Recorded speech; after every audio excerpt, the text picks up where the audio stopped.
on se retrouve aujourd'hui pour une dernière séance d'histoire concernant la période de la Renaissance. Qui dit dernière séance concernant la Renaissance ne dit pas forcément qu'on a tout vu. La Renaissance, c'est quand même une belle période, il va y avoir une succession de rois et nous, pour l'instant, en roi, on n'a vu que François Ier. Donc même si c'est la dernière séance, ça ne veut pas dire que pour vous, tout s'arrête avec cette séance-là.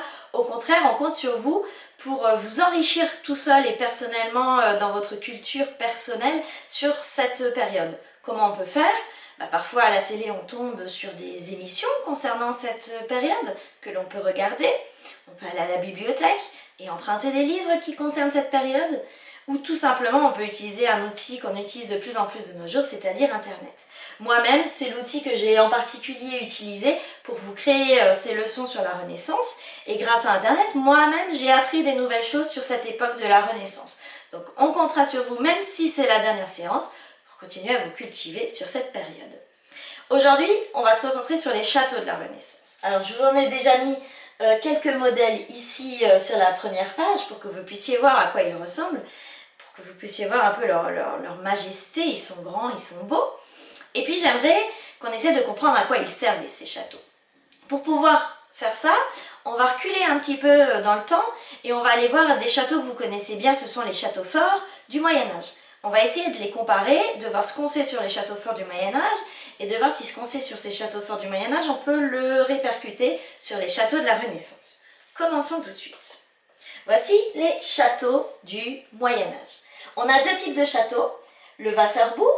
Wasser en allemand, ça veut dire l'eau. Wasserburg, le bourg, la petite ville, le petit village, entouré par de l'eau, Wasser.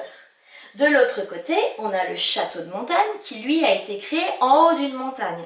Donc avec des pentes et avec une situation en hauteur. Le château va se trouver dans les sommets d'une petite montagne. Dans les deux cas, on sent tout de suite que le but d'un château, c'est déjà de se protéger. Ici, le château est protégé par de l'eau. Ici, le château est protégé grâce à la hauteur. Donc on est déjà, c'est marqué dans le titre ici, dans une idée de guerre, de protection et de se défendre.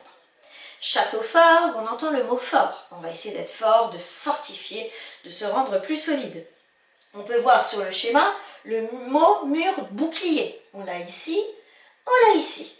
Bouclier, c'est quelque chose de solide qui est là pour nous protéger. Ce mur, il est renforcé, il est solide et il est là pour essayer de tenir le plus longtemps possible si jamais on se fait attaquer par les ennemis. Qu'est-ce qu'on peut voir d'autre sur ces dessins? On peut voir des remparts. Les remparts, c'est un grand mur, une suite de murs, qui va faire tout le tour de mon bourg, de ma cité. Donc ici aussi, on le voit, ce mur de remparts. Et on voit que ce mur de remparts, il y a sur ce mur des crénelages, on le voit ici. On peut aussi dire qu'il est fait de créneaux. Ces créneaux, ils ont pour vocation de permettre de surveiller. On va pouvoir marcher sur le chemin de ronde qui est tout autour de ce rempart et on va pouvoir observer tout en pouvant se cacher, se protéger derrière ces créneaux. On a d'autres choses qui vont nous faire penser à la guerre, à la protection et à l'attaque. On a des petites ouvertures sur les tours et sur les remparts que l'on appelle les meurtrières. Meurtrière, c'est quand même un mot fort, ça montre bien que notre but c'est de tuer l'adversaire. Ces petits créneaux, ces petites meurtrières, ces petites ouvertures, elles sont très fines, elles vont permettre de passer un arc, une flèche, de pouvoir attaquer, mais en même temps on est protégé parce que l'ouverture est tellement fine que ça va être dur de nous atteindre. On a une autre sorte d'ouverture ici, qu'on appelle bretèche à archère cruciforme. Cruciforme, c'est la croix. Ici, la croix n'a rien à voir avec la croix chrétienne. Hein. C'est en forme de croix parce qu'on va pouvoir y passer des armes, lesquelles l'arc, dans le sens vertical, et l'arbalète, dans le sens horizontal. Donc, on peut passer l'arme, on peut tirer sur l'adversaire, mais l'adversaire va avoir beaucoup plus de mal à nous atteindre puisqu'il n'a qu'une toute petite ouverture pour nous viser. Donc, on est bien, véritablement, dans une idée que le château du Moyen-Âge, c'est un château fort dans lequel on va se protéger des assaillants, des ennemis qui vont peut-être vouloir venir nous attaquer. Est-ce que ça va être la même chose pour le château de la Renaissance? On voit déjà qu'esthétiquement parlant, on n'a pas le même genre de château. On n'est pas en montagne, on n'est pas en hauteur, On a de l'eau, on verra ça tout à l'heure, peut-être quelque chose d'identique avec le château du Moyen-Âge, peut-être pas, on va le voir d'ici quelques secondes. Essayez déjà d'observer le château. Vous pouvez mettre la vidéo sur pause et vous pouvez écrire sur une feuille ce que vous remarquez sur ce château de différent ou de pareil par rapport au château du Moyen-Âge que nous venons de voir. N'hésitez pas à mettre les vidéos sur pause si vous voulez réfléchir avant d'avoir les réponses. Alors, évidemment, moi j'ai fait le petit travail. Qu'est-ce que je remarque sur ce château? Déjà, c'est le château de Chambord, hein, j'ai oublié de vous le dire, celui de François Ier. Alors, plus de remparts. Je ne vois plus de mur qui fait tout le tour de mon château pour le protéger. Donc, plus moyen de se protéger si jamais on nous attaque. Je vois une fosse remplie d'eau, mais vous verrez tout à l'heure, je vous le dis tout de suite, elle est décorative cette fosse. Ça veut dire qu'elle n'est pas là pour empêcher les ennemis de passer. Je vous le prouverai tout à l'heure sur une photo vue de haut des châteaux de la Renaissance. On a des tours, comme dans le château du Moyen-Âge, mais ces tours, on peut très rapidement voir qu'elles ne sont pas là pour se protéger et pour se défendre ou pour attaquer, parce qu'il n'y a plus de meurtrières, il n'y a plus d'ouverture, il n'y a plus de créneaux derrière lesquels se cacher. Au contraire, sur ces tours, il y a des choses qui sont plutôt fragiles. On observe sur ces tours des cheminées, des clochetons, avec des petits montants qui sont quand même relativement fins et relativement fragiles. Donc on n'est plus dans la tour qui sert à attaquer ou à se protéger. J'ai cliqué un peu vite pour vous donner l'élément suivant. Ce sont les grandes pelouses accueillantes. Regardez ces belles pelouses. On aurait presque envie de poser sa serviette dans ces pelouses pour pouvoir aller faire un pique-nique devant le château. Donc de nouveau, quelque chose de décoratif. Sur les toits, on en revient à nos cheminées et nos clochetons. On a quelque chose que l'on appelle l'ardoise. L'ardoise, vous connaissez. Peut-être, alors aujourd'hui on a plutôt des ardoises plastiques, mais vous avez sûrement déjà vu les ardoises qui sont faites dans cette matière grise sur laquelle on écrit à la craie. C'est une matière qui est quand même relativement fragile, mais surtout pour les châteaux de la Loire, on est sur la Loire, hein, en France on a beaucoup de châteaux qui sont sur la Loire, on est quand même dans un pays où il pleut beaucoup, et l'ardoise c'est quelque chose qui résiste très bien à la pluie.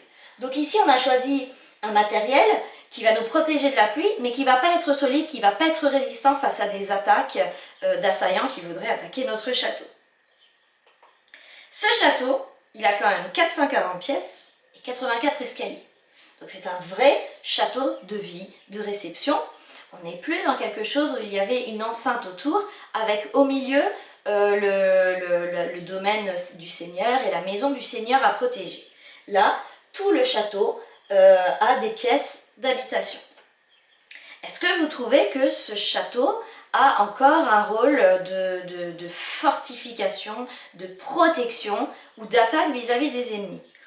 J'ai pas trop l'impression qu'on soit encore dans ça. Au contraire, on est dans quelque chose qui veut montrer que c'est très beau, très grand, très riche. Donc le seigneur ou le roi, ici François Ier, il veut vraiment montrer sa grandeur et sa richesse.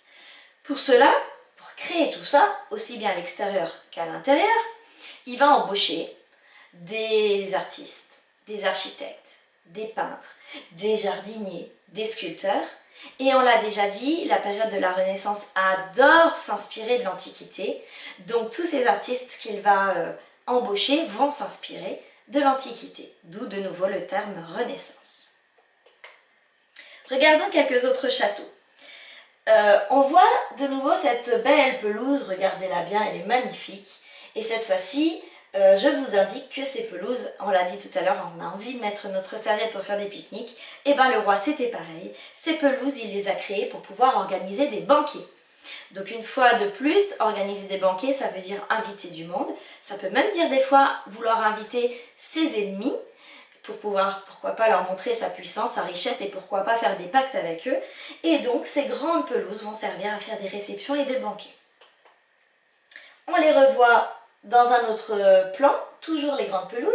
Et surtout ce que je voulais vous montrer sur ces photos, c'est le bassin. Je voulais vous prouver que le bassin, il n'est pas là pour protéger. S'il était là pour protéger, il ferait tout le tour du château. Ici, le bassin, il est qu'à l'avant. Donc, c'est juste de l'esthétique, c'est juste pour montrer qu'on est riche, qu'on a pu se faire construire un bassin à cet endroit-là et qu'on a fait créer quelque chose de très beau.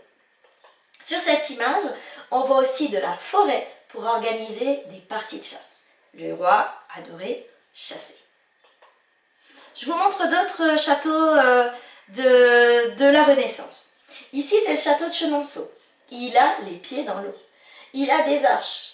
Les arches, ça peut facilement être détruit en cas de guerre, hein.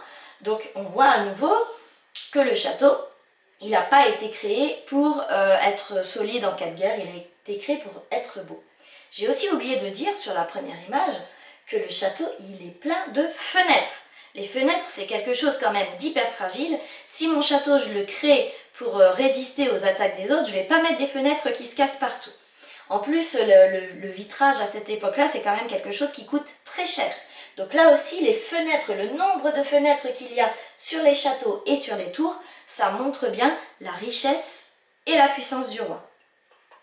On a le château d'Azay-le-Rideau. Azay-le-Rideau, lui aussi, il est dans l'eau. Il n'a plus les arches qu'on a vues tout à l'heure, mais il est dans l'eau. On peut voir, au point de vue esthétique, qu'il y a beaucoup de choses sculptées. On a encore des espèces de tours, mais regardez, les tours ne finissent pas jusqu'en bas. Elles sont sculptées sur la fin des tours, ce qui donne quelque chose d'esthétique et de très très beau. Voici le château de Blois avec une très belle cour intérieure. Et dans le château de Blois, vous allez reconnaître quelque chose que l'on a déjà vu dans les travaux précédents. Nous avons un escalier à vis. Cette fois-ci, il n'y a qu'une vis. Il n'est pas à double vis comme le château de Chambord. Dans le château de Chambord, c'est encore plus extraordinaire.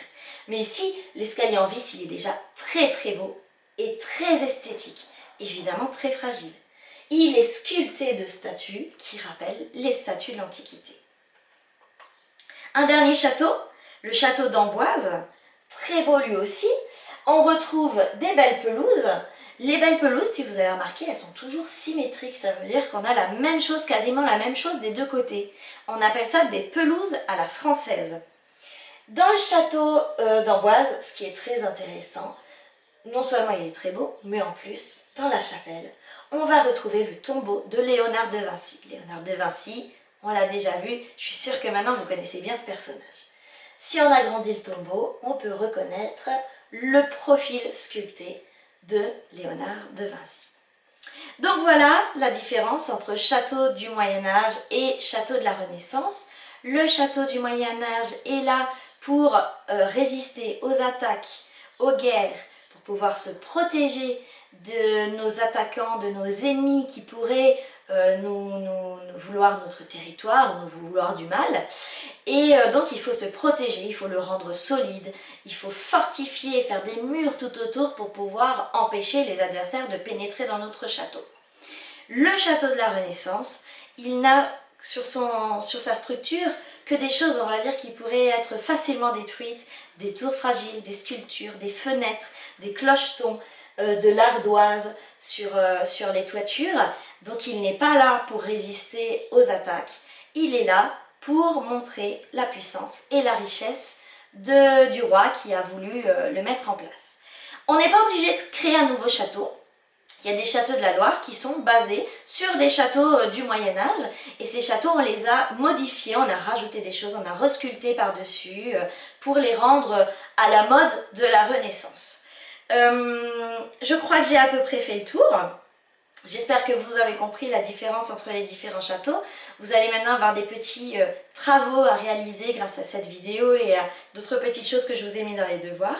J'espère que ça vous a plu, que la période de la Renaissance vous a rendu curieux et que vous allez continuer à être curieux et à vous enrichir maintenant par vous-même.